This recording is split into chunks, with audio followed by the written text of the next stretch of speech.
ਸਲਾਮ ਅਲੈਕੁਮ। ਅੱਛਾ, ਤੁਸੀਂ ਸੁਣਦੇ ਰਹਿੰਦੇ ਹੋ, ਕਦੀ ਕੋਈ ਕਹਿੰਦਾ ਹੈ ਕਿ ਜੀ ਇੱਥੇ ਇਹ ਨਿਜ਼ਾਮ ਫੇਲ ਹੈ ਔਰ ਨਿਜ਼ਾਮ ਦਾ ਮੁਤਬਾਦਲ ਇਹ ਹੈ ਕਿ ਇੱਥੇ ਟੈਕਨੋਕਰੈਟਸ ਦੀ ਹੁਕੂਮਤ ਆ ਜਾਏ, ਕੋਈ ਕਹਿੰਦਾ ਇੱਥੇ ਪ੍ਰੈਜ਼ੀਡੈਂਸ਼ੀਅਲ ਸਿਸਟਮ ਆ ਜਾਏ ਔਰ ਜੇ ਮੌਲਵੀਆਂ ਦੇ ਹੱਥ ਗੱਲ ਲੱਗੇ ਤੇ ਉਹ ਕਹਿੰਦੇ ਨੇ ਜੀ ਇਹ ਸਾਰਾ ਕੁਝ ਖਤਮ ਕਰ ਦਿਓ, ਇਹ ਜਮਹੂਰੀਅਤ ਹੈ ਹੀ ਗਲਤ, ਕੁਫਰ ਦਾ ਨਿਜ਼ਾਮ ਹੈ, ਇਹਦੀ ਥਾਂ ਤੇ ਖਿਲਾਫਤ ਨਾਫਜ਼ ਕਰ ਦਿਓ। ਨਿਜ਼ਾਮ 'ਚ ਕੋਈ ਖਰਾਬੀ ਨਹੀਂ, ਕੋਈ ਖਾਮੀ ਨਹੀਂ। बड़े बड़े स्कॉलर्स तो लैके ते आम पाकिस्तानियों तक जोड़े ओवरसीज़ पाकिस्तानी ने या जोड़े शहरों च बैठे पाकिस्तानी ने, ये ज़मीनी हकायक तो दूर लोग ने और इन्हों पता नहीं कि असल मसला कित्थे है और की चीज़ खराबी है। वो जी खराबी बड़ी मामूली जी है, एक सानू निज़ाम की तब्दीली की जरूरत नहीं, सानू तरीका इंतखाब बदलने की भी जरूरत नहीं, सानू सिर्फ उहदे च इंतखाबी इस्लाहात की जरूरत है। इंतखाबी इस्लाहात दे विच भी एक बड़ा बुनियादी जिहा नुकता है, वो ये वे कि ऐसियां इंतखाबी इस्लाहात कीतियां जाण जिंदे नाल पैसा सियासत दे विचों निकल जाए।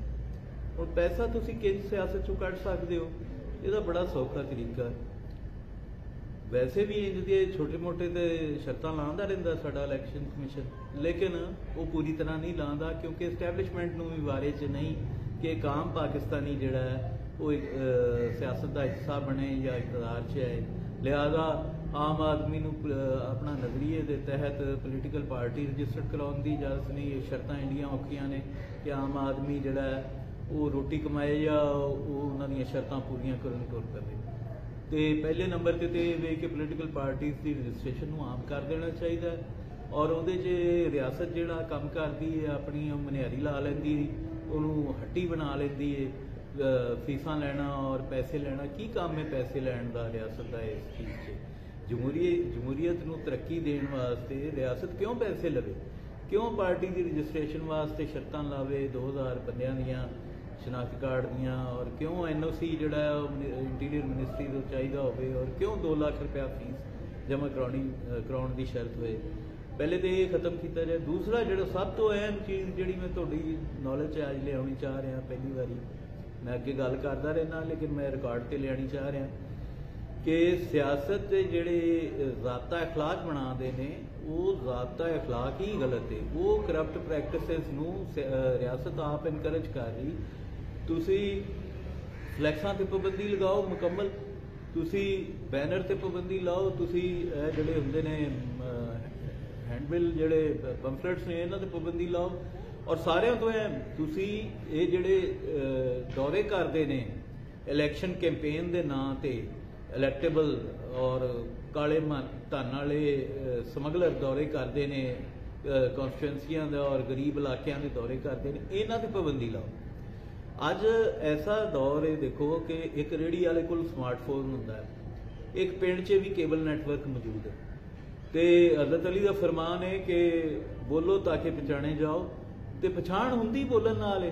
अमरीका के प्रेजिडेंशियल इलैक्शन च 2 स्पीचेज होंदियां ने, उन्हां दे नाल वो तयन करते हैं चंगे भैड़े का, गल सुन के भी बहुत लोगों का ज़हन बनता है। तो मैं समझना जो ये गड्डियां लैके गड्डियां का एक काफला लैके टुरते हैं इलैक्शन कैंपेन ते इलैक्शन मुहिम ते उत्थे ही माड़े कैंਡੀਡੇਟ की हार तो इन्हां समगलरां की इन्हां काले धन वालियां की जित हो जाती, क्योंकि आम आदमी गरीब आदमी फितरी जी गल है कि वो उन्हां गड्डियां तो मुतासर हुंदा है, उस काफले तो मुतासर हुंदा है। साडे हल्के का एक MLA वो 200 बंदा डेरे तो लैके टुरदा और 2 पराडो अगे 2 पिछे, ये हर हल्के च ते वो स्क्वाड हो रहा होंदा है, नाल उहदे गनमैन हुंदे ने, कोई 200 बंदा उहदे नाल हुंदा है, वो जाके पिंडां च और जिथे भी उहदी कोई कॉर्नर मीटिंग या जलसा हुंदा है इलैक्शन कैंपेन के दौरान वो खिताब करता है।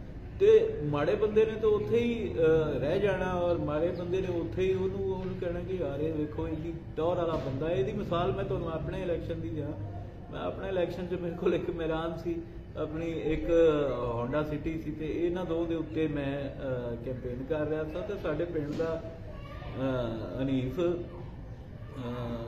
जिहड़ा वो लंगोटिया साडा घुमेरां दा, उन्हें मैनूं आख्या, खैर खां साडा, उन्हें कहा बाबा तू की इलैक्शन लड़ना है, तू गड्डियां लई फिरना है, गड्डियां ते भी इलैक्शन लड़े जाते, तू पराडो लैके आ।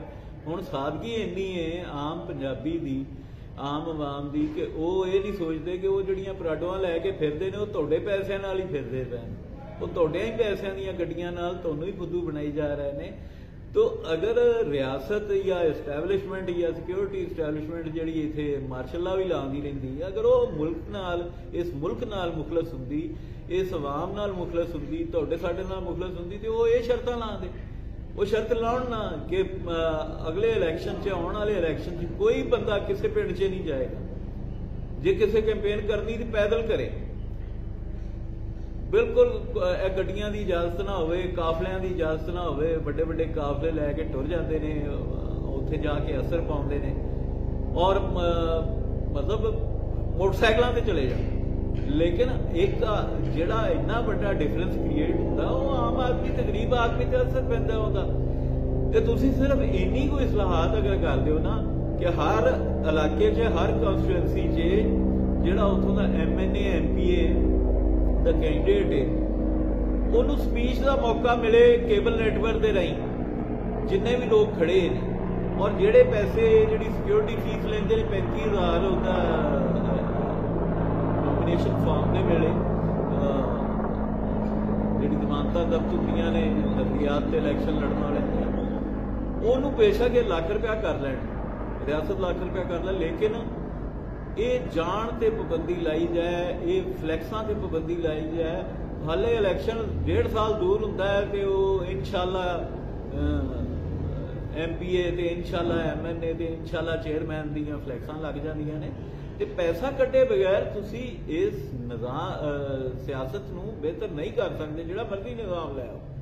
ये पैसा विचों कड्डोगे और इस्टैबलिशमेंट मुखलस होवेगी इस अवाम नाल, पाकिस्तान नाल, और पाकिस्तान की अवाम नाल खास तौर पर पाकिस्तान के जिग्राफिया नाल ते है नहीं, क्योंकि वो उन्हां वास्ते एक दुकान है और जिहड़ी अवाम है वो एक लेबर है इस इस्टैबलिशमेंट वास्ते।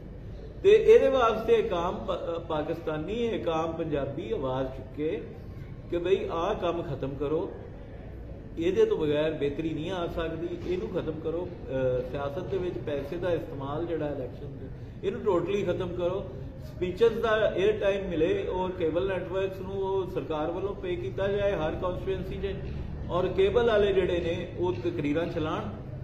जिन्ने दिन भी इलैक्शन कैंपेन होंदी, महीना होंदी, सवा महीना होंदी या 15 दिन होंदी, ਉਹਦੇ ਵਿੱਚ हर कैंडिडेट ਨੂੰ इक्वल टाइम मिले, इक्वल अपॉर्चुनिटी मिले और अपना मंशूर और अपना एजेंडा दसे ताकि वो सियाणिया जाए। इत्थे ये होता है कि 5-5 साल गुजर जाते हैं, पूरा टेन्योर लंघ जाता है, तो वो घुग्गू घोड़े जिहड़े इत्थों इलैक्ट होके गए होंदे ने, चरसा हीरोइना वेचण वाले, अड्डे लैण वाले, पत्ते लैण वाले, वो 5 साल 'च एक बारी भी असैम्बली विच नहीं जे बोलदे, एक बारी असैम्बली 'च नहीं बोलते। अंदाजा करो कि कितना गलत तरीका इंतखाब है, इंतखाब ही गलत हुंदा है। जमहूरीयत 'च कोई खामी नहीं, ओवरऑल निज़ाम 'च कोई खामी नहीं, लेकिन इंतखाब का तरीका गलत है। उहदी वजह तो चुने लोग ऐसे जाते हैं कि जेड़े इस जमहूरीयत वास्ते, इस मुल्क वास्ते और इस मुल्क की अवाम वास्ते कुछ भी नहीं कर सकते सिवाय लुटन दे और सिवाय डांग सोटे दे और चोरियां दे और तनाह दे और डकैतियां दे परचे खारिज कराने दे, वो कोई काम नहीं कर सकते। मैं तो समझना ये भी शर्त होनी चाहिए, जे बंदा जेड़ा 5 साल पूरे किसी पॉइंट ऑफ ऑर्डर से भी नहीं बोलिया MNA, ਉਹਦੇ ਤੇ ਤਾਹਯਾਤ पाबंदी लानी चाहिए इलैक्शन कमीशन को। लैंड की आंदा है, वो करन की आंदा है? वो आंदा है कि एक कोई मुतनाज़ा करारदाद पास होनी, तो वो एक करारदाद जी मुतनाज़ा पास होनी, उस बिल नूं वोट करके वो अपने पूरे इलैक्शन से लगे पैसे 28 करोड़ 30 करोड़ रुपया विचों कढ़ लैंदा है। तो इन्हां चीज़ों का खात्मा और इस करप्शन का खात्मा ये मुढ़ के उत्ते पैसे की इन्वॉल्वमेंट है जी इलैक्शन के विच है, और रियासत ये मुजरम है, इलैक्शन कमीशन ऑफ पाकिस्तान ये मुजरम है, और सियासतदानां जिहड़े इलैक्टोरल बैठे ने स्टेटस को वाले जमातां, इन्हां नूं की गिला करना, क्योंकि ये तो शरीके जुर्म ने, ये तो स्टेक होल्डर ने, ये काम रियासत ते करने वाला है। सियासतदान कभी भी इहदे कानून साजी नहीं करनगे, क्योंकि सियासी जमातां, क्योंकि इन्हां नूं लोड़ हुंदी इन्हां दी चोर उचक्कियां ठग्गां दी। ते एस्टैबलिशमेंट अगर मुखलस है, वो एस्टैबलिशमेंट जिहड़ी मावरा आई ने इत्थे कोई ना कोई जरनैल बहा के ਤੇ 11 ਸਾਲ ਉਹ 3 ਮਹੀਨੇ ਦਾ ਵਾਅਦਾ ਕਰਕੇ 11 ਸਾਲ ਇਕਤਦਾਰ 'ਚ ਰਹਿ ਜਾਂਦਾ ਹੈ। ਉਹ ਕਰਨ ਵਾਲੀ ਜਿਹੜੀ ਹੈ ਉਹ ਇੰਜ ਦੀ ਮਨਮਰਜ਼ੀਆਂ ਤੇ ਇੰਜ ਦੀ ਗੈਰ ਆਈਨੀ ਕੰਮ ਕਰਨ ਦੀ ਬਜਾਏ ਇੱਕ ਦਸਤੂਰੀ ਇੱਕ ਨੇਕ ਕੰਮ ਵੀ ਕਰ ਲਵੇ ਔਰ ਇੰਜ ਦੀਆਂ ਸ਼ਰਤਾਂ ਜਿਹੜੀਆਂ ਨੇ ਉਹ ਇਲੈਕਸ਼ਨ ਕਮਿਸ਼ਨ ਦੇ ਜ਼ਰੀਏ ਅਗਲੇ ਇਲੈਕਸ਼ਨ 'ਚ ਰਖਵਾਏ ਤਾਂ ਕਿ ਮੈਂ ਤੇ ਇੱਕ ਅਰਬਪਤੀ ਸਿਆਸਤਦਾਨ ਜਿਹੜਾ ਕਿ ਅੰਗੂਠਾ ਛਾਪ ਹੈ, ਜਿਹੜਾ ਮੇਰੇ ਤੋਂ ਅੱਧੀ ਗੱਲ ਕਰਨੀ ਨਹੀਂ ਜਾਣਦਾ, ਜਿਹੜਾ ਮੇਥੋਂ ਅੱਧਾ ਦਿਮਾਗ ਨਹੀਂ ਰੱਖਦਾ ਔਰ ਇਹ ਮੈਂ ਆਪਣੀ ਗੱਲ ਐਵੇਂ ਮਿਸਾਲ ਦੇ ਤੌਰ ਤੇ ਕਰ ਰਿਹਾ। ਅਕਸਰੀਅਤ ਸਾਡੀ ਜਿਹੜੀ ਹੈ ਉਹ ਮਿਡਲ ਕਲਾਸ ਦੀ ਪੜ੍ਹੀ ਲਿਖੀ ਯੂਥ ਦੀ ਇਸ ਲਾਇਕ ਹੈ ਕਿ ਉਹ ਦੂਣੀ ਜ਼ਹਾਨਤ ਰੱਖਦੀ ਹੈ ਇਹ ਅਸੈਂਬਲੀ 'ਚ ਬੈਠੇ ਇਲੈਕਟੇਬਲਸ ਨੂੰ। ਤੇ ਪਾਕਿਸਤਾਨ ਦਾ ਫਿਊਚਰ ਇਸੇ ਚੀਜ਼ ਨਾਲ ਜੁੜਿਆ ਹੈ। ਇਹਦੇ ਵਾਸਤੇ ਜਦੋਜਹਿਦ ਕਰੋ, ਇਹਦੇ ਵਾਸਤੇ ਗੱਲ ਕਰੋ। ਇਹ ਬੁਨਿਆਦੀ ਜੀ ਚੀਜ਼ ਹੈ ਔਰ ਡੂਏਬਲ ਹੈ। ਰੱਬ ਰੱਖਾ।